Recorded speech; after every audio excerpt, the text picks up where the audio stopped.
What is up, guys? How's it going? Obviously, we're in the greenhouse. I just got done raking the ground to get all of the tree leaves and sticks and stones and stuff out of here. And then I cut up some cardboard boxes and laid them flat on the ground and put some rocks just to hold them down. Let me show you. So here it is. Yes, it looks very rough right now. So this is one big box. This is the other half of that big box. So this whole half of the greenhouse was just one big box. And then we've got two boxes that were from a cabinet and one box that I split in half to fit this last little bit, and there's just rocks holding them down for now. So the cardboard and eventually the mulch that goes on top of it are just to suppress grass and weeds, and also to lessen the amount of bugs like slugs and snails and crickets from getting in here. So the cardboard takes a little while to actually break down, so it'll be decently cardboard still for a few years, honestly. And then putting mulch on top of that means that if any weeds or bugs do break through the cardboard, they still have a decent thick layer of mulch before they can touch my plants.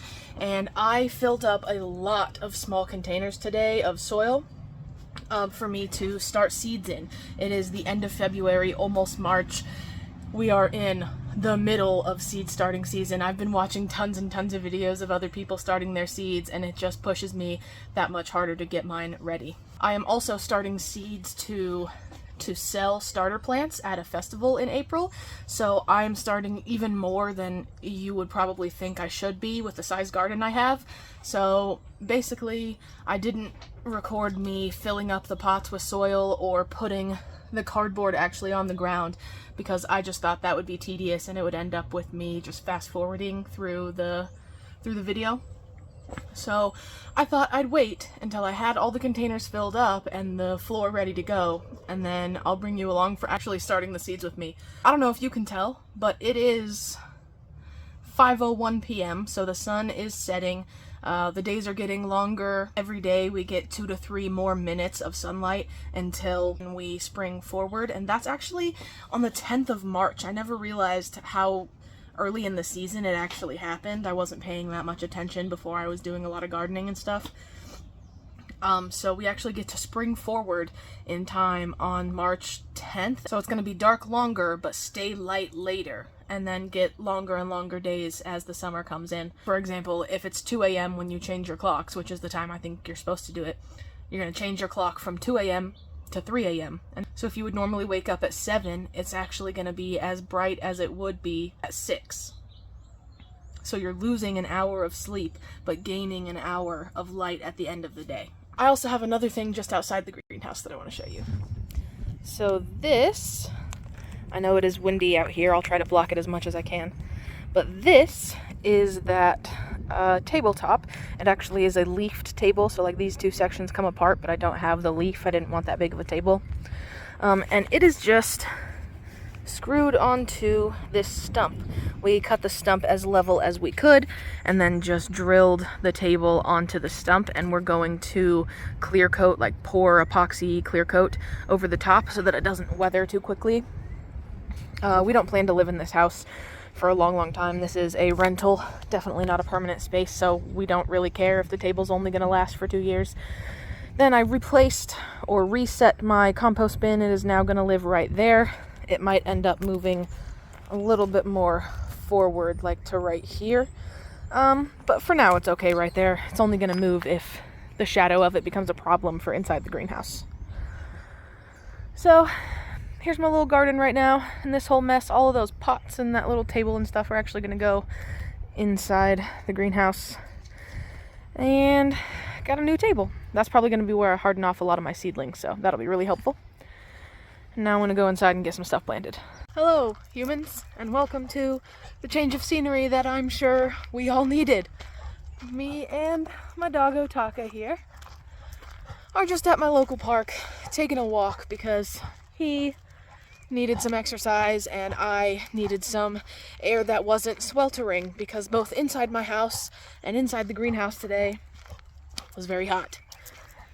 And I did a lot of work with plants and cardboard and raking and Doesn't sound like a lot when I say it like that, but when you're used to the winter, not doing much of anything outside at all, then it feels like quite a lot just to do a little. You get it, Taka. You're silly. So my doggo here does that little scratching thing that you just saw because the type of dog he is means that he has scent glands in his paws. So that's kind of the same thing as marking his territory for him. Huh, Taka? Huh, Taka boy? You having such a good time? So this park that I'm in, it does have like a kids play area, but this section that I come to is like tucked back in the woods. We come in through there, and I parked way over there. Can you even see my car? Yeah, way over there. That's where I parked. And it just has this big walk around. So this entire back section of the park is just a walking trail. I don't know if you can actually see the trail itself. It's pretty. There's quite a few benches around and a lot of area for dogs to run. I currently do not have a longer leash than this. I'm going to order one online tomorrow. We had one, but it broke. We had it for like over 2 years, and it was not rated for a dog this size, so I'm surprised it lasted as long as it did. So when I get back to the house, I am probably going to go ahead and start some seeds because I put soil in a lot of little fabric containers, but I haven't actually started any seeds yet.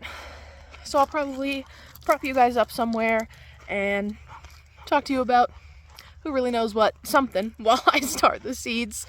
I did say earlier that I was going to start them in my greenhouse, but as you can see, the sun is setting. I'm not going to have very much time to be out in my greenhouse and actually be able to see what I'm doing. So I'm probably going to start those just in my grow room inside. And tomorrow, or within the next few days, probably put them out into the greenhouse because tomorrow I'm going to be buying some bags of mulch to put down on the floor of my greenhouse for like flooring and keeping heat in and all that. So yeah, just wanted to check in with you guys and show you the beautiful sunset while I'm walking my doggo. Taka boy. He's so pretty. Alright guys, I'll see you at home.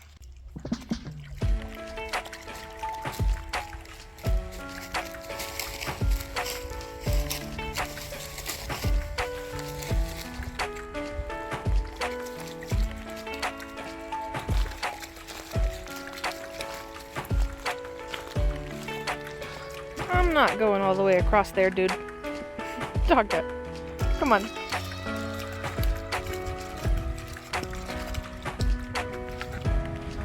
Did you get a drink? Good boy.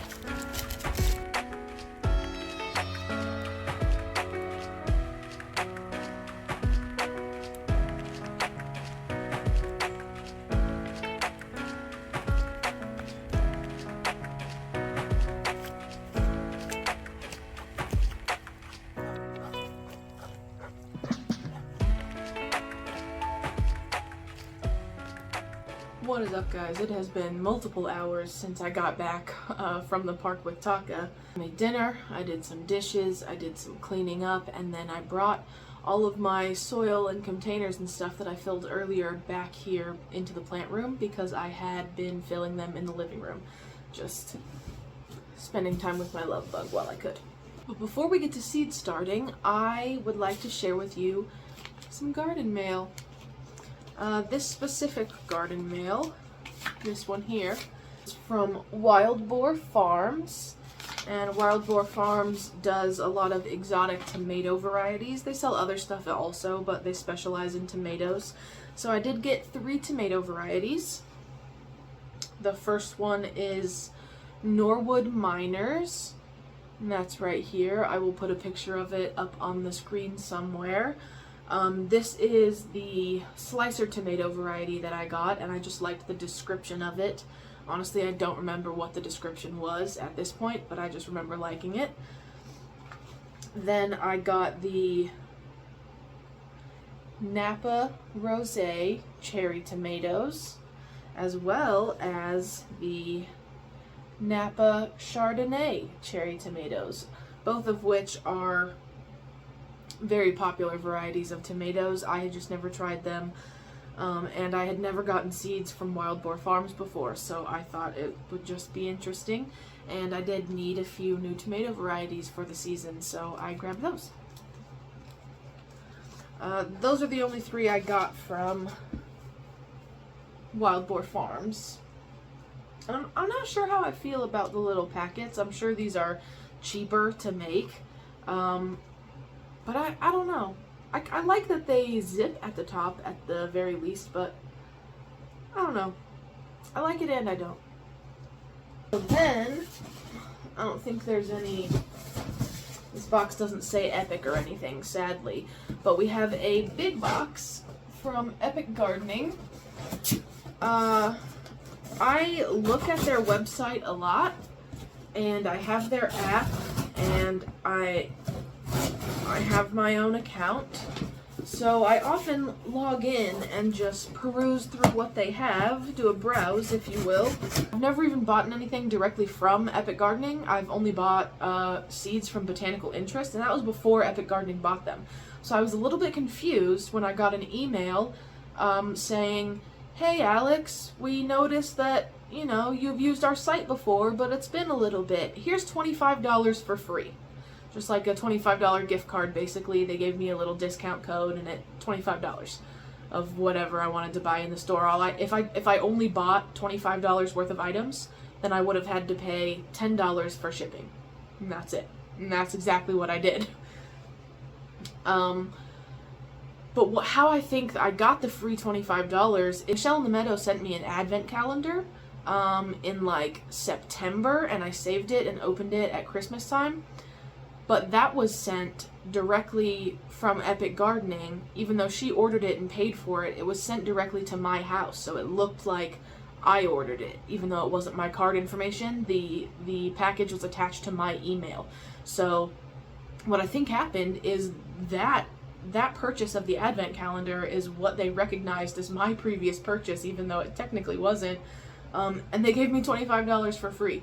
So I guess thank you to Michelle in the Meadow for not only the advent calendar, but $25 free at Epic Gardening. So I had already been looking at some 1020 trays. I just needed more. I only have 5 of my own. They're from Bootstrap Farmer, and I love them. They're great. But the Epic Gardening ones are cheaper, and I think they're cheaper due to the fact that they are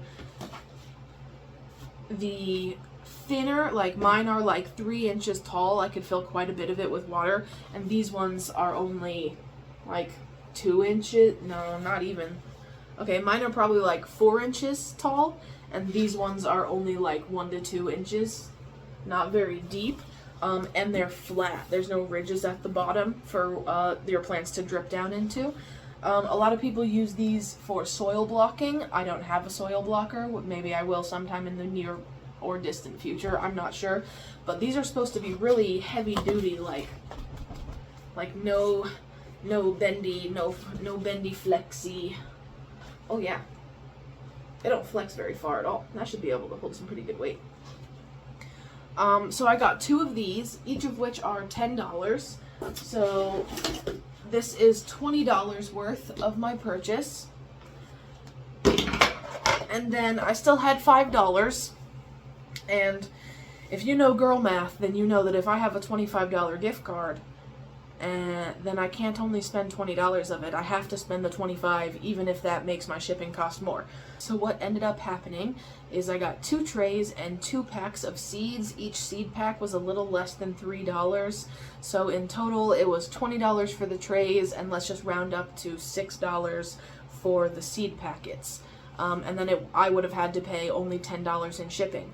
But 20 plus 6 is 26, so I actually had to pay like $11, but I did get both seed trays and these 2 packs of seeds. We've got some double click blend Cosmos, and then San Marzano Roma tomatoes. I saw Brie Ellis grow these last year, and I'm not sure if they were the ones that she was more impressed with or less impressed with, but I'm going to try them. I only have 2 Roma tomato varieties as of these as of now, including these. So I just needed some Roma tomatoes, and this was easily available. I just went through their most popular seeds and chose the first two that were helping my price range and I was actually interested in. So that's what I got. Okay guys, today is the 26th of February, so technically I am 2 days late on starting all of my tomatoes, but I don't have any large cloth bags filled with soil ready to plant tomatoes in, and it's already 10:30 p.m. So I don't really feel like filling up a bunch of cloth bags because it is quite time consuming actually to get them full enough and dense enough of soil and then moist enough with water to put the seeds in. Actually takes me quite a bit of time because the cloth bags don't stand up by themselves, so I have to like compact down the soil in certain places within the cloth bags to make them stand up. Today I put soil into, let's see, there's 18 in each one times 5. So that's 10, 20, 30, 40, 50, 8, 16, 24, 32, 40. 50 plus 40, so 90. I put 90 small, and I mean small. So you wouldn't think that filling 90 of these would take me that terribly long. But when I think about, usually what I use is these. So these are obviously a little bit bigger in both height and width because they don't taper like this. They're the same all the way down. Not only do these cloth bags not hold up themselves, but they're also got a small hole at the top. So I can't, like, if I'm filling this up, I can just stick it down into my container and scoop up some soil. If I'm filling this up and I try to scoop it, it doesn't work. It's a cloth bag, so you have to basically use your hands or a small shovel, if you have one small enough, and drop the soil down in there. So what I did was I used these trays. There's holes in the bottom and there's 18 cells in each one. I got these for free last season from my local grocery store. They just throw away all of their non-reusable plastics, and these are obviously reusable if I'm using them. So I got them for free. So what I did was put all of the cloth bags into that tray and tried to make the bottom of them as flat as possible. And then I put a decent handful of soil in each one and compacted down the bottom just a bit. So I don't know if you can tell on camera, but this bottom section here is much more square than this top section. And that's because this bottom square is where it fits directly into the cells that I have, and then the top is where I just had to add some soil and make it work. So this is what I'm working with for like flowers and herbs, any kale that I'm going to be planting, and things like that, which I also need to start right about now, if not last week. I've been a little bit behind on starting everything, to be honest, because of getting the greenhouse done, and I've been working extra, and just life just happens sometimes, so I'm a little bit behind. I did pre-moisten this soil a little bit, but not terribly a lot, so I'm gonna have to water them after. So I have to keep in mind that however many seeds I start is also however many little cloth bags I'm gonna have to water tonight. Tomorrow I'll be buying bags of mulch to put on the floor of the greenhouse, and then all of these trays with the little cloth bags will actually live outside in the greenhouse because it's staying warm enough in general, but especially warm enough in the greenhouse that they will have no trouble germinating and living in there. Because I don't know if you can tell behind me, but that grow tent is all the way full, and that table has 4 rows worth of the large cloth fabric bags left that I could put on it. And so there's going to be probably at least 1 more row of peppers, and then the rest tomatoes on that bag, and I'm going to have to start even some of my tomatoes probably outside. I will keep as many of them inside as possible until they germinate and I run out of light space, because if there is some freak frost or something, I don't want to lose any tomatoes. Even with them being in a greenhouse, tomatoes do not like weather below 50 degrees. Down into the 40s can actually stunt them. So I don't want to bring stunted plants to sell to people at a festival. I'm trying to take care of these plants the best that I possibly can. I've been killing small amounts of aphids left and right, checking the underside of my pepper leaves every single day because I want to make sure that I'm not transferring any pests to anybody, using neem oil spray continuously to deter more from coming on, as well as fungus gnats. I have the little, you can see one right there actually, and one right there behind me, the little sticky traps for fungus gnats. Somebody actually put a comment on one of my shorts the other day saying that another good way to catch fungus gnats is to just put some apple cider vinegar in a shallow container and just set it near where the problem is, and they tend to go into there. I do understand that fungus gnats lay eggs in the soil, and I'm working on that also. But it's a lot harder to get rid of those than it is to get rid of the adults. But it's not too bad. It's not like so bad that if I touch one of the tops of my soil, a bunch of fungus gnats fly out. There's just a few here and there flying around. So let me quit yapping, and I need to plant some seeds. In fact, the first ones I'm going to plant are lavender that I have been cold stratifying in the fridge for probably about 6 weeks. I think the requirement was only like 4 weeks, but like I said, I'm a little bit behind, so it's just been in the fridge since then. You on the camera, Koshka? You love me? You're such a good, soft kitty. I'm gonna go grab the lavender seeds from the fridge.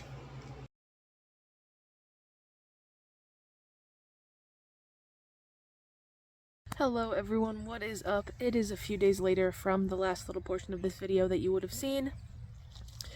I said that I was going to be taking you along for seed starting, and I did do seed starting, but I didn't take you along. That seems to be something that I do. I am technically at work right now, but my job includes quite a bit of downtime on my part, so I actually brought my seed starting stuff here to work with me, including a giant tote of soil, my entire seed box, multiple sizes of cloth grow bags, 10-20 trays, and also 10-20 18-cell trays. Both my watering cans and a spray bottle of water. So I just got done filling up, I think, 7 of the 18-cell trays and 1 large 10-20 tray with 8 big grow bags in it that I am about to plant out. So I figured maybe you'd want to see, and I could show it to you. Oh, I also today got my confirmation email from Baker Creek Heirloom Seed Company saying that I have been approved. To be a vendor. So all of this work that I've already done with the peppers and tomatoes at home will not be for nothing. I am able to sell. I also realized that I am supposed to dress in traditional like pioneer wear, so I'm gonna get like a long flowy kind of ruffly dress and an apron probably to go over it. Not sure what all exactly I am about to plant, but I'll make sure and let you know on the way.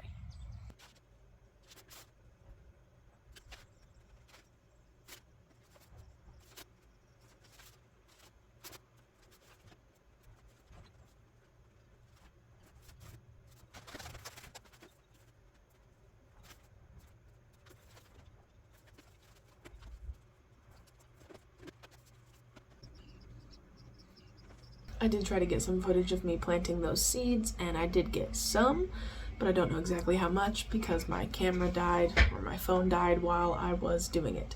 So I will show you what I was able to show you.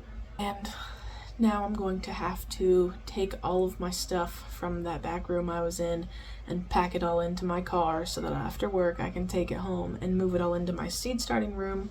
I was very surprised that I hadn't noticed that the primroses can take up to 45 days to germinate. So that's pretty crazy. Hopefully they don't take that long. Hopefully they take closer to the 25-day mark. But I'm getting really close to having everything planted that I need to plant for the Tulip Festival, and I'm always happy to bring you guys along. I am very excited for what this growing season has already been offering me, let alone what else there may be to offer. I'm getting really close to 1,000 subscribers, which is the goal that I wanted to meet within my first year on YouTube, so that's really amazing. So if you haven't hit that subscribe button, go ahead and do that now. Thank you guys so much for watching, and I'll catch you on the next one.